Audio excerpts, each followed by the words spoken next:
हजारों रात का जागा हूँ, सोना चाहता हूँ अब। लाइक कीजिए पहले, तब आगे सुनाऊंगा मैं, ठीक है। हजारों रात का जागा हूँ, सोना चाहता हूँ अब। तुझे मिलके मैं ये पल के भिगोना चाहता हूँ अब। बहुत ढूंढा है मुझको खुद में, इतना थक गया हूं मैं कि खुद को सौंप कर तुझको खोना चाहता हूं मैं। हजारों रात का जागा हूं, सोना चाहता हूं अब। तो मेरे प्यारे बच्चों, जैसा कि आपकी नींद उड़ गई होगी, चैन खो गया होगा क्योंकि आपका एग्जाम नजदीक आ गया है, तो टेंशन नहीं लेनी है आपको। मस्त में रहिए, बिंदास रहिए, आगे पढ़ते रहिए, तैयारी करते रहिए एग्जाम का, आपका नंबर अच्छे आएंगे। तो आज हम बात करेंगे इनवर्स ट्रिग्नोमेट्रिक फंक्शन के बारे में, और आज हम लोग इस चैप्टर के बारे में पढ़ेंगे फुली कॉन्सेप्ट के साथ। अगर चैनल्स पे नए हैं तो पहले सब्सक्राइब कर लें, लाइक एंड शेयर रुकना नहीं चाहिए दोस्त। तो सबसे पहले हम लोग अगर बात करें ट्रिग्नोमेट्रिक फंक्शन का, क्योंकि इनवर्स ट्रिग्नोमेट्रिक फंक्शन पढ़ने से पहले आपको जानकारी लेना पड़ेगा ट्रिग्नोमेट्रिक फंक्शन के बारे में, और आप भले भांति इससे परिचित होंगे क्लास 11 में। जी हाँ, क्लास 11 में ट्रिग्नोमेट्रिक फंक्शन एक चैप्टर था ऐसा जहां पे आप पूरे डिटेल्स में पढ़े होंगे। ट्रिग्नोमेट्रिक फंक्शन आप अगर देखें तो मेनली 6 होते हैं। एक sine x, cos x, tan x, cosec x, sec x and cot x. ये टोटली 6 फंक्शंस होते हैं जो ट्रिग्नोमेट्रिक फंक्शन कहलाते हैं। जी हाँ, टोटली 6 फंक्शन है जो ट्रिग्नोमेट्रिक का पार्ट है। मेरे दोस्त, हमने 11th में ट्रिग्नोमेट्रिक फंक्शन के बारे में बहुत कुछ सीखा था, कुछ ग्राफ्स भी सीखे थे हम लोग, और वो ग्राफ अभी यहाँ पे काम आने वाला है। साथ ही साथ हमने डोमेन और रेंज के बारे में भी पढ़ा था। किसका डोमेन और किसका रेंज के बारे में? तो ट्रिग्नोमेट्रिक फंक्शन के डोमेन एंड रेंज के बारे में आप पहले से ये पढ़े हो कि भाई साइन एक्स का डोमेन क्या होता है, कॉस एक्स का डोमेन क्या होता है, टेन एक्स का डोमेन क्या होता है, सेक एक्स का डोमेन क्या होगा, कॉसेक एक्स का डोमेन क्या होगा, और कॉट एक्स का डोमेन क्या होगा। साथ ही साथ साइन एक्स का रेंज क्या होता है, कॉस एक्स का रेंज क्या होता है, टेन एक्स का रेंज क्या होता है, सेक एक्स का रेंज क्या होता है, कॉसेक एक्स का रेंज क्या होता है, एंड कॉट एक्स का रेंज क्या होता है। जी हाँ, इनवर्स ट्रिग्नोमेट्रिक फंक्शन को पढ़ने से पहले थोड़ा सा हम लोग ट्रिग्नोमेट्रिक फंक्शन के बारे में पहले चर्चा कर लेंगे। ऐसे ही आप बहुत सारे ग्राफ को देखे होंगे, बस इनवर्स फंक्शन में क्या करना है आपको हम बता रहे हैं। सबसे पहले तो आप ये जान लो कि अगर कोई भी फंक्शन का इनवर्स निकालना हो तो सबसे पहले वो इन्वर्सिबल फंक्शन होना चाहिए। इन्वर्सिबल फंक्शन का मतलब ये हो गया कि वो फंक्शन 1 भी होना चाहिए एंड ऑन टू भी होना चाहिए। ये दोनों अगर होते हैं तभी जो है इन्वर्सिबल होगा फंक्शन, ठीक है। तो यहां पे हम लोग क्या करेंगे कि जो मेरा डोमेन होगा अब वो इनवर्स फंक्शन के लिए रेंज कहला जाएगा। ये क्या कहला जाएगा? अब रेंज कहला जाएगा। किसके लिए? साइन इनवर्स एक्स के लिए। और जो रेंज था वो अब हमारा क्या कहला जाएगा? डोमेन कहला जाएगा। किसके लिए भाई? साइन इनवर्स एक्स के लिए, ठीक है। इसी तरीके से अगर हम यहां पे बात करते हैं तो जो डोमेन है मेरा वो अब रेंज कहलाएगा कॉस इनवर्स एक्स का, और जो रेंज है वो आपका डोमेन कहलाएगा किसका? कॉस इनवर्स एक्स का। तो मेरे दोस्तों ऐसे आप ग्राफ पढ़े भी होंगे 11th में, ठीक है। हम ग्राफ पे ज्यादा चर्चा नहीं करते हैं, मेन मुद्दे पे आते हैं क्योंकि हम लोग को बहुत कम समय में चैप्टर को कवर भी करना है, ठीक है। हाँ, इतना जरूर है कि वो डिटेल्स में हम आपको जरूर बताएंगे जहां से आप क्वेश्चन इजी बना पाएंगे 12th में, ठीक है। तो हम पहले चर्चा करते हैं कुछ डोमेन एंड रेंज के बारे में। पहले हम बात करते हैं ट्रिग्नोमेट्रिक फंक्शन का, उसके बाद हम बात करेंगे इनवर्स ट्रिग्नोमेट्रिक फंक्शन का। ठीक है, तब जाकर के हमारा क्वेश्चन जो है वो बनने लायक होगा। तो सबसे पहले अगर हम बात करते हैं कि जो मेरा फंक्शन है ट्रिग्नोमेट्रिक फंक्शन का हम बात करें, जैसे कि साइन एक्स का बात करते हैं, फिर हम कॉस एक्स का बात करते हैं, फिर हम टेन एक्स का बात करते हैं, and cosec x, sec x and cot x. ठीक है, हम एक टेबल ले लेते हैं जहां पे एक साइड में हम डोमेन लिख लेते हैं और एक साइड में इसका रेंज लिख लेते हैं। ठीक है, समझिएगा इस चीज को।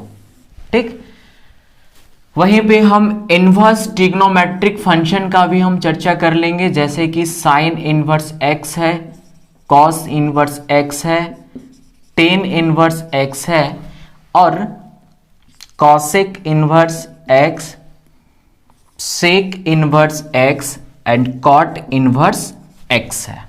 ठीक है, इसका भी हम बात कर लेंगे कि इसका डोमेन क्या होगा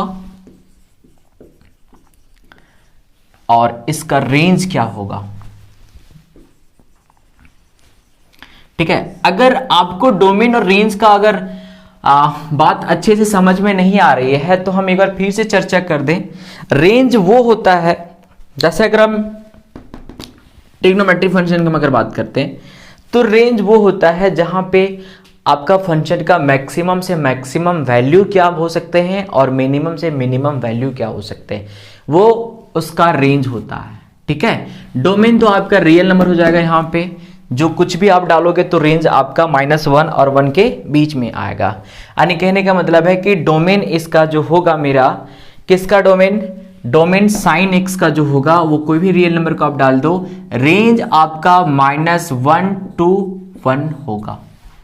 ठीक है, इसी तरीके से cos x का अगर हम चर्चा करें तो cos x का भी अगर हम डोमेन का बात करें तो रियल नंबर होगा, कुछ भी आप डाल दो। ठीक है, इसका रेंज जो है -1 to 1 जाने वाला है। हाँ, वहीं पे अगर हम 10x का हम बात करते हैं तो 10x का जो डोमेन होगा मेरा, जो डोमेन होगा वो आपका रियल नंबर होगा, लेकिन ऑड मल्टीपल ऑफ π/2 को छोड़ करके। इस चीज को पहले समझ लीजिएगा। डोमेन मेरा r होगा, रियल नंबर होगा, लेकिन ऑड मल्टीपल ऑफ π/2 को छोड़ करके। क्यों, वो देख लीजिए, क्योंकि 1090 का वैल्यू नॉट डिफाइन कर जाता है तो वो चीज को हम छोड़ देंगे। 1090 हो गया, 270 हो गया, दैट मीन्स जो भाई π/2 का मल्टीपल होगा ना उस पे वैल्यू हमारा नॉट डिफाइन कर जाता है, इसीलिए उसको हम लोग क्या करते हैं, छोड़ देते हैं। वहीं पे इसका रेंज जो हो जाएगा वो रेंज इसका रियल नंबर हो जाएगा। रेंज क्या हो जाएगा, रियल नंबर हो जाएगा। ठीक है, अगर हम बात करते हैं cot x का या फिर cosec x का, हम बात करते हैं कि cosec x का जो डोमेन जाएगा वो डोमेन क्या होने वाला है। तो cosec x का डोमेन जो होगा आपका दोस्त वो रियल नंबर होगा, बट n को छोड़ करके। जैसे कि अगर हम cosec 0 का बात करें तो नॉट डिफाइन कर देगा, cosec 180 का बात करेंगे नॉट डिफाइन कर देगा, 2π का बात करते हैं तो भी नॉट डिफाइन कर देगा। ठीक है, तो कहने का मतलब है कि cosec x का जो डोमेन हो जाएगा वो रियल नंबर होगा, बट n को छोड़ करके। वहीं पे अगर हम बात करें कि इसका रेंज क्या आने वाला है, तो इसका रेंज जो है दोस्त वो आपका आने वाला है रियल नंबर, बट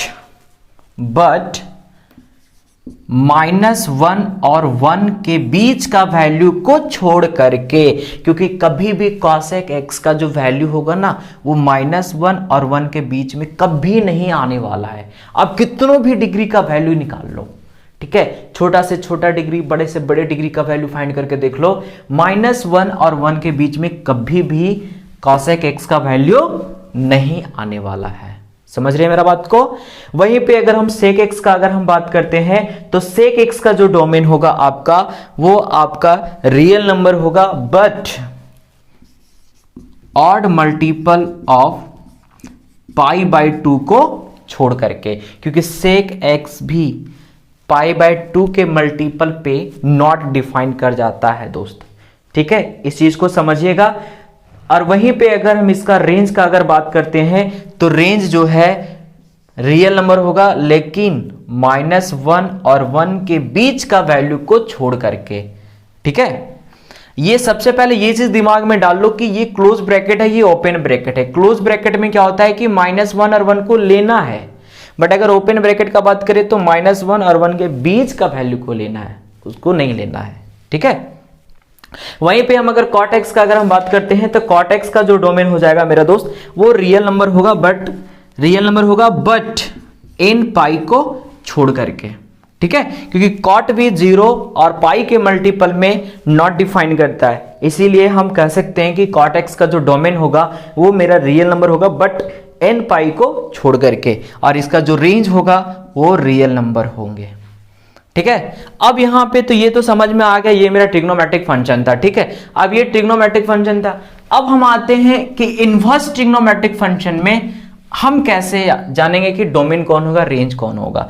तो सिंपल सा बात है दोस्त, डोमेन होगा मेरा sin x का, वो अब रेंज कहला जाएगा। इसका मतलब है कि भाई डोमेन मेरा अब क्या हो गया, इसका रेंज हो जाएगा, और रेंज जो होगा वो क्या हो जाएगा भाई, डोमेन हो जाएगा। बट यहां पे हम लोग ऐसे नहीं लिख सकते हैं, आपको लिखना क्या पड़ेगा वो चीज को समझिए। ठीक है, सबसे पहले हम लोग को लिखना पड़ेगा कि भाई डोमेन जो होगा इसका वो -1 to 1 होगा, बट रेंज का अगर हम बात करते हैं तो भाई इसका रेंज कह सकते हो या प्रिंसिपल वैल्यू ब्रांच कह सकते हो, वो आपको याद रखना पड़ेगा। और प्रिंसिपल वैल्यू ब्रांच जो होगा वो भाई -π/2 to π/2 होगा। इस चीज को समझ लीजिए पहले ध्यान से।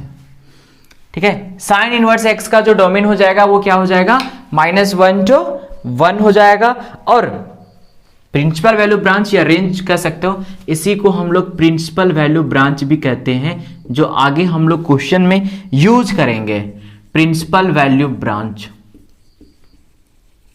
ठीक है, इस चीज को समझ लीजिए पहले।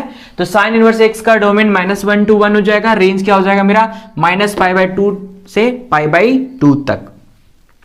वहीं पे अगर हम cos इनवर्स x का अगर हम बात करते हैं तो इसका भी डोमेन आपका -1 to 1 हो जाएगा, और रेंज का अगर हम बात करें तो रेंज इसका 0 to π हो जाएगा, 0 to π। ये चीज को केवल दिमाग में सेट रखिएगा क्योंकि क्वेश्चन अभी इसी पे बनने वाला है। tan इनवर्स x का अगर हम बात करें तो tan इनवर्स x का जो डोमेन होता है वो -∞ टू +∞ हो जाएगा, और इसका रेंज जो होता है वो -90 और 90 के बीच होता है, -90 एंड 90 के बीच का। समझ रहे हो ना मेरा बात, क्या कह रहे हैं हम। वहीं पे अगर हम cosec इनवर्स x का अगर हम बात करेंगे तो कहता है कि डोमेन जो होगा ना वो भाई, डोमेन जो होगा वो -1 से छोटा या बराबर या फिर 1 से बड़ा या बराबर। इसका मतलब है कि -1 और 1 को छोड़ करके, -1 और 1 को छोड़ करके कोई भी रियल नंबर ले लो, सारा इसका डोमेन हो सकता है। ठीक है, वहीं पे अगर हम रेंज का बात अगर करते हैं तो रेंज हमारा -90 to 90 हो जाएगा, -90 to 90 हो जाएगा। ये चीज को पहले दिमाग में डाल लो। ठीक है, फिर अगर हम सेक इनवर्स x का अगर हम बात करते हैं तो सेक इनवर्स x का जो डोमेन हो जाएगा मेरा सेम, सेक इनवर्स x का भी डोमेन देख लो, इसका जो रेंज है वही होगा ना, मतलब -1 और 1 को छोड़ करके, इसीलिए हम यहाँ पे क्या लिखते हैं, x less than equal to -1 और x greater than equal to 1। बाकी जो भी ले लो रियल नंबर सारा होगा। हाँ, इसका रेंज का अगर हम बात करते हैं तो रेंज हमारा भाई 0 to π हो जाएगा, 0 to π हो जाएगा। और लास्ट cot इनवर्स x का अगर हम डोमेन का बात करें तो यहाँ पे cot इनवर्स x का जो रेंज है वो क्या है, रियल नंबर है।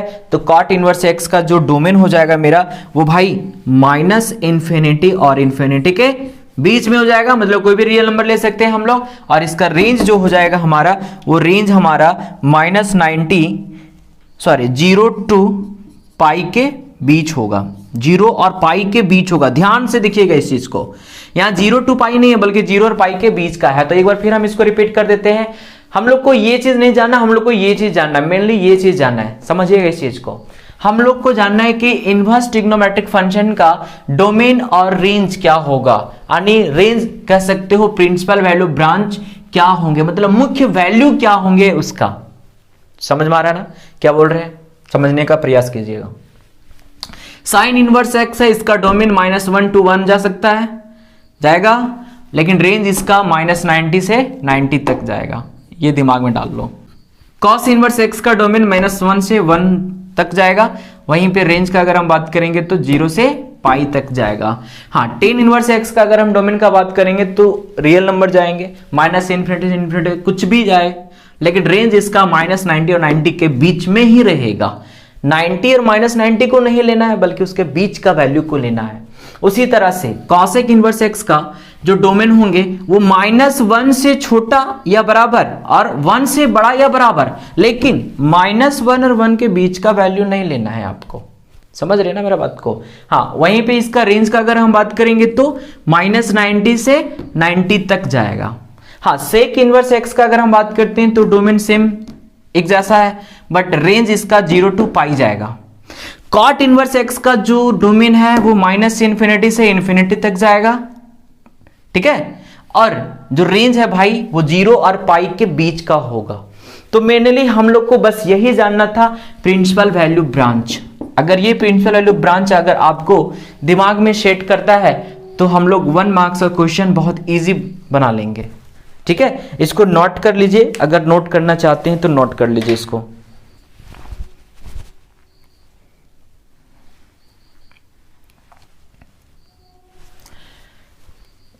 हाँ, तो मेरे प्यारे दोस्तों, यहां पे कुछ एग्जांपल्स दिए हुए हैं और बोलता है कि इसका वैल्यू को इवेल्युएट कीजिए, ठीक है।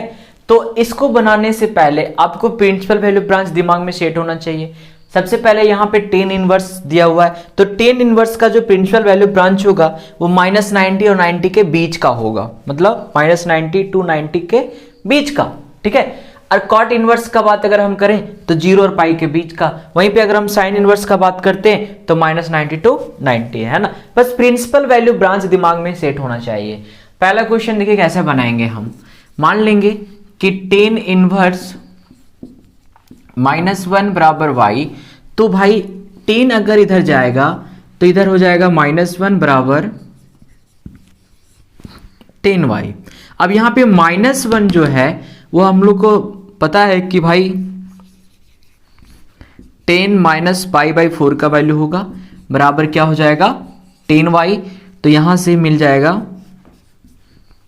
-π/4 इज इक्वल टू पाई। अब आपको ये देखना है कि क्या -π/4 जो है वो -90 और 90 के बीच का वैल्यू है या नहीं है। क्यों? क्योंकि देखिए यहां पे हम लोग लिख सकते हैं कि as we know the principal value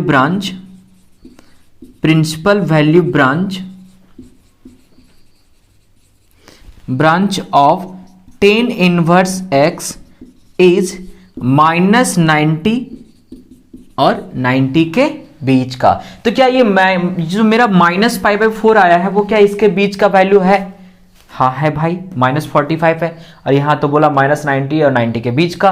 तो हम कह सकते हैं कि इसका जो वैल्यू इवेल्युएट करके आया वो क्या आएगा आपका -π/4। ये आपका क्या हो जाएगा, आंसर हो जाएंगे, ठीक है। नेक्स्ट करते हैं, देखते हैं एग्जांपल।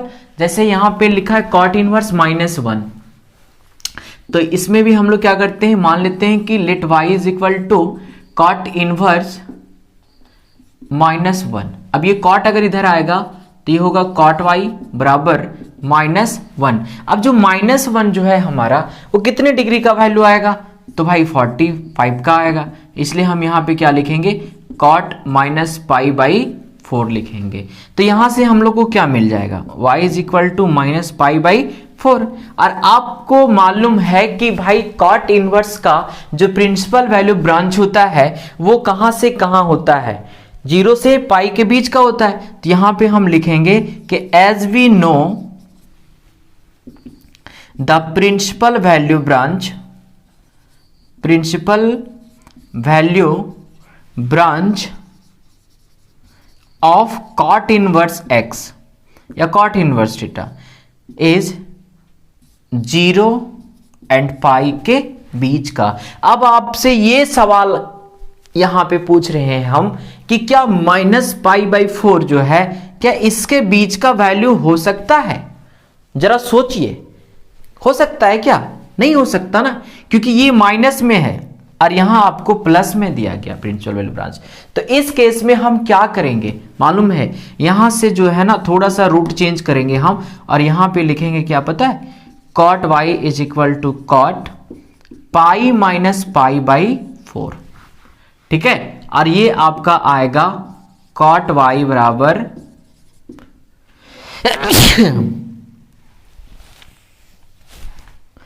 cot y बराबर सॉल्व करेंगे इसको तो 3π/4 हो जाएगा, देयरफॉर y बराबर 3π/4 हो जाएगा। तो अब जो है हमारा वो आंसर जो होगा वो क्या हो जाएगा, 3π/4। और अब ये हम नहीं ले सकते।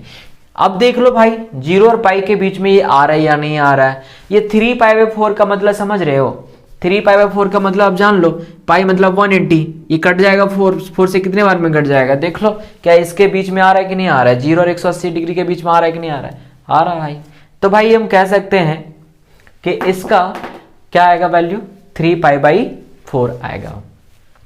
उसी तरीके से हम यहां का बात करते हैं ये वाले क्वेश्चन का। हम लोग को मालूम है कि साइन इनवर्स एक्स का जो प्रिंसिपल वैल्यू ब्रांच होता है वो -90 और 90 तक रहता है ना।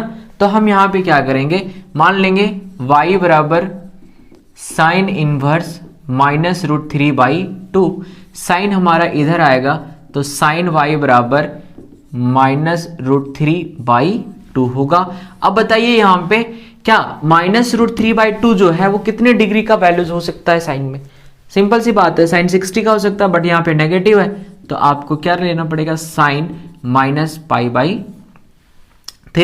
सो y इज इक्वल टू -π/3। अब ये एक चीज तो बता दो भाई, क्या ये -π/3 क्या -90 और 90 में आता है या नहीं आता है? जरूर आता है। -90 ये तो -60 है ना, तो इसके बाद तो आ ही जाएगा ना। तो भाई उसका आपका जो वैल्यू मिलेगा वो क्या मिलेगा, -π/3 मिलेगा। ठीक है, ऐसे ही और कुछ क्वेश्चंस करते हैं हम, देखिए समझिए इस चीज को। ठीक, साइन π/3 माइनस साइन इनवर्स -1/2, समझ रहे हैं ना। देखो सबसे पहले हम लोग क्या करेंगे कि इसका वैल्यू फाइंड करके निकाल लेंगे पहले। ठीक है, तो मान लेते हैं यहां पे कि साइन इनवर्स -1/2 बराबर क्या है, y मान लो, थीटा मान लो, कुछ भी मान लो, साइन उधर जाएगा मेरा तो -1/2 बराबर क्या हो जाएगा, साइन y होगा। और ये -1/2 जो होता है वो साइन 30 का वैल्यू होता है, नेगेटिव में है तो -π/6 होगा। देयरफॉर यहां से क्या मिल जाएगा, -π/6 is equal to y। Check कर लो क्या ये मेरा बिलोंग्स कर रहा है -90 एंड 90 के बीच या 90 तक, देख लो -90 और 90 तक बिलोंग्स कर रहा है या नहीं कर रहा है, कर रहा है भाई। इसलिए इसके जगह पे हम क्या रख सकते हैं, -π/6 रख सकते हैं। तो अब ये क्वेश्चन हमारा ऐसे बनेगा, साइन π/3 था, π/3 लेंगे हम लोग, माइनस लेंगे और यहां पे आपका वैल्यू आया माइनस में, -π/6 आया है इसका। तो ये सॉल्व होगा आपका, तो साइन π/3 माइनस प्लस π/6, देख लो 60 एंड 30 90 हो जाएगा और साइन 90 का वैल्यू जो होगा आपका वो क्या हो जाएगा दोस्त, क्या हो जाएगा, साइन 90 का वैल्यू क्या हो जाएगा, जल्दी बोल, 1 हो जाएगा। क्या यार इतना भी नहीं याद है तुम लोग को, सिंपल सी बात है। ठीक है, तो कुछ ऐसे ही क्वेश्चंस हम लोग और कर लेते हैं और देख लेते हैं, आपका क्लियर हो जाएगा। ठीक है, तो हाँ मेरे प्यारे बच्चों, अब आपके पास 2 क्वेश्चन दिख रहे हैं स्क्रीन बोर्ड पे। अब ये दोनों क्वेश्चंस को आप बनाने का कोशिश कीजिएगा। ठीक है, जैसे सबसे पहले अगर हम इस क्वेश्चन का अगर बात करें तो यहाँ पे बेटा कॉस इनवर्स नहीं दिया, बल्कि उसके जगह पे क्या लिख दिया, ARC। अब देखो यहाँ पे क्वेश्चन देकर के ARC में, क्वेश्चन में ARC देकर के आपको कंफ्यूज कर रहा है। अब देखिए क्या करना है, कुछ नहीं करना है आपको, बस जो ये RC लिखा हुआ है इसको आप cos इनवर्स -1/2 ले लो। ठीक है, तो सबसे पहले हम लोग इसका वैल्यू फाइंड करेंगे ना। ठीक है, तो मान लेंगे यहां पे y is equal to cos inverse minus 1/2। Cos मेरा इधर आएगा तो ये होगा कॉस वाई बराबर -1/2। अब मेरे प्यारे दोस्तों यहाँ पे ये चीज बताओ कि -1/2 है तो कितने डिग्री का वैल्यू लेंगे हम लोग, क्या लेंगे यहाँ पे बताइए फटाफट। हम लोग को मालूम है कि 60 में 1/2 होता है, तो इसलिए कॉस पाई बराबर क्या लिखेंगे हम लोग, कॉस -π/3। अब सबसे बड़ा दुविधा सुविधा ये है, समझ लीजिए इस चीज को, कि कॉस इनवर्स एक्स का जो रेंज होता है वो आपका 0 से पाई तक होता है, लेकिन यहां पे क्या हो रहा है, माइनस में आ जा रहा है। और ये माइनस में आने के कारण जो है इसका प्रिंसिपल वैल्यू ब्रांच माइनस, या फिर कह सकते हो कि इसका वैल्यू -π/3 नहीं आएगा। इसको प्लस में लाने के लिए हम लोग क्या करते हैं, पाई में लेस करेंगे इसको, तो ये हो जाएगा cos पाई -π/3। ठीक है, तो यहां से y बराबर क्या मिल जाएगा, 3 में से पाई जाएगा तो 2π/3 मिल जाएगा। अब थोड़ा सा यहां पे ध्यान दोगे मेरे दोस्त, सबसे पहले यहां पे क्या आ जाएगा, इसका वैल्यू 2π/3 आ गया है ना। तो अब हम यहां पे क्वेश्चन लेंगे साइन, इसका वैल्यू क्या निकाल के रखें, 2π/3। अब कोई बताएगा हमको कि 2π/3 कितना डिग्री होता है, बताओ बताओ फटाक से बताओ, सोच लो बढ़िया से, कितना आएगा 2π/3 है, देख लो बढ़िया से कितना आने वाला है। वाह मेरे बेटो, वाह मेरे लाख, वाह मेरे प्यारे बच्चों, 2π/3 बराबर कितना डिग्री हो जाएगा, साइन यहाँ पे 180 है तो भाई कट जाएगा 6 बार में, मतलब 120 डिग्री। और 120 डिग्री बोले तो इसका वैल्यू क्या हो जाएगा, √3/2 हो जाएगा। समझ गया ना मेरा बात को। तो इसका वैल्यू आपको क्या मिलेगा, √3/2 मिलने वाला है। ठीक है, अगला क्वेश्चन जो हमारा बोर्ड पे दिख रहा है वो क्वेश्चन को हम लोग बनाएंगे, बट यहां पे सबसे पहले जो दे रखे हैं यहाँ पे इनवर्स वाले फंक्शन, इसका वैल्यू को हम लोग पहले फाइंड कर लेंगे। ठीक है, फाइंड करेंगे यहाँ पे, सबसे पहले हम यहाँ पे ले सकते हैं, मान लेंगे कि y बराबर मेरा क्या है, tan इनवर्स -√3 है। ये इधर आएगा अगर तो ये होगा आपका tan y, और tan y बराबर -√3 हो जाएगा। अब कोई बताए हमको कि √3 जो होता है वो कितने डिग्री का वैल्यू होता है, तो सिंपल सी बात है भाई, ये 60 डिग्री का वैल्यू होता है ना। तो यहां पे क्या हो जाएगा, tan y बराबर 10, और ये माइनस में है तो -π/ क्या ले लेंगे, 3 ले लेंगे। अब हमको ये कोई बताएगा कि tan इनवर्स x का प्रिंसिपल वैल्यू ब्रांच कहां से कहां होता है, तो -90 से 90 के बीच का होता है। क्या ये -π/3 उसके बीच में आ रहा है, जी हाँ मेरे दोस्त आ रहा है। तो भाई इसका वैल्यू क्या मिल जाएगा मेरे को, -π/3 मिल जाएगा। सेम हम लोग इसका वैल्यू लेंगे और इसका वैल्यू निकालेंगे। मान लेते हैं y बराबर cos इनवर्स -√3/2 है। ध्यान से देखिएगा, cos इधर आएगा अगर तो cos y बराबर -√3/2 मिलने वाला है। अब कोई बताएगा हमको कि cos में कितने डिग्री का वैल्यू √3/2 आता है, 30 डिग्री का आता है। तो भाई हम यहां पे क्या लिख सकते हैं, cos y बराबर cos -π/6 लिखेंगे। अब कोई हमको ये तो बता दे कि cos इनवर्स x का रेंज क्या होता है। सोच जरा, सोच सोच सोच फटाफट सोच भाई, सोच सोच, समझ में आ गया होगा। इसका रेंज 0 से पाई तक जाता है, लेकिन यहां तो माइनस आ गया, इसलिए इसको प्लस में बदलने के लिए हम लोग क्या करेंगे, पाई -π/6 करेंगे। तो y का वैल्यू क्या मिल जाएगा भाई, देख ले, हाँ यहां पे सॉल्व करोगे अगर 5π/ क्या मिल जाएगा मेरा, 6 मिल जाएगा। तो अब आते हैं सीधा क्वेश्चन पे, इसका भी वैल्यू फाइंड हो गया, इसका भी वैल्यू फाइंड हो गया। तो अब हम लोग आते हैं सीधा क्वेश्चन में, और क्वेश्चन में अब हम लोग ले सकते हैं इसको साइन, इसका वैल्यू -π/3 आया था, -π/3 लेंगे। इसका वैल्यू मेरा 5π/6 आया है। अब इसका एलसीएम ले ले मेरे दोस्त, क्या आएगा देख ले, साइन इसका एलसीएम 6 आएगा, 3 दूनी 6 -2π प्लस 5π, जो कि क्या आएगा देख ले, साइन 5 में से 2 जाएगा तो 3π होगा, 3π/6 कट जाएगा 2 बार में। तो भैया साइन 90 का वैल्यू क्या मिल जाएगा, 1 मिल जाएगा। और ये पूरे का वैल्यू क्या मिल गया आपको, 1 मिल गया, है ना। मजे वाली बात यह है कि अगर आप प्रिंसिपल वैल्यू ब्रांच को याद रखते हैं तो क्वेश्चन बहुत इजी बनने वाले हैं। ठीक है, एक और क्वेश्चन से कहता है evaluate sine π/2 minus sine inverse -√3/2। मेरे प्यारे बच्चों ध्यान से देखेंगे, सबसे पहले हम लोग क्या करेंगे कि इसका वैल्यू को पहले फाइंड करेंगे हम लोग। तो आपको मालूम होगा कि साइन इनवर्स एक्स का जो प्रिंसिपल वैल्यू ब्रांच होता है वो -90 से 90 तक होता है, ये तो आप भले बात जानते हैं। तो हम लोग यहाँ पे लेंगे कि लेट y बराबर साइन इनवर्स -√3/2। ये साइन इधर आएगा, मेरा क्या होगा sine y, and sine y बराबर क्या हो जाएगा -√3/2 हो जाएगा। आपको मालूम होगा कि √3/2 जो है हमारा वो कितने डिग्री का वैल्यू होगा, बताइए बताइए बताइए, साइन में बताइए, साइन में, ठीक है। तो कितने डिग्री वैल्यू का 60 डिग्री का होगा, है ना। तो यहाँ पे क्या हो जाएगा साइन y बराबर साइन, अब भाई नेगेटिव में एंगल ना, तो -π/, क्या ले लेंगे 3। कोई हमको ये तो बता दे कि साइन इनवर्स एक्स का रेंज क्या होता है, यानी प्रिंसिपल वैल्यू ब्रांच क्या होता है। सिंपल सी बात है, -90 to 90 होता है। तो क्या ये वाला वैल्यू इसके बीच में लाइज कर रहा है, तो y बराबर -π/3 हो जाएगा, ठीक है। अब ये वैल्यू को हम इसके जगह पे डाल देंगे, तो अब हमारा क्वेश्चन कुछ ऐसा होगा, साइन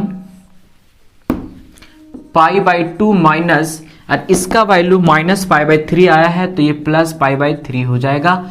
एलसीएम ले लेंगे हम लोग, 6 आएगा, 3π + 2π, ठीक है। और ये होगा आपका साइन 5π/6 हो जाएगा। अब सवाल आता है बेटा कि 5π/6 कितना डिग्री होगा, जरा सोचिए। अगर ऐसे नहीं समझ में आ रहा है तो आप ऐसे निकाल लो ना, 5 × 180/6 कट जाएगा 30 बार में, 30 × 5 = 150, मतलब साइन 150 डिग्री। और साइन 150 डिग्री का वैल्यू मालूम है आपको, मालूम है नहीं मालूम है, निकाल लेते हैं ना, क्या फर्क पड़ता है देख लो। साइन 150 डिग्री को 180 - 30 लिख सकते हैं, और ये सेकंड क्वाड्रेंट में जाएगा तो साइन 30 डिग्री देगा, और साइन 30 डिग्री का वैल्यू 1/2, जो किसका वैल्यू होता है साइन 150 डिग्री के बराबर होता है।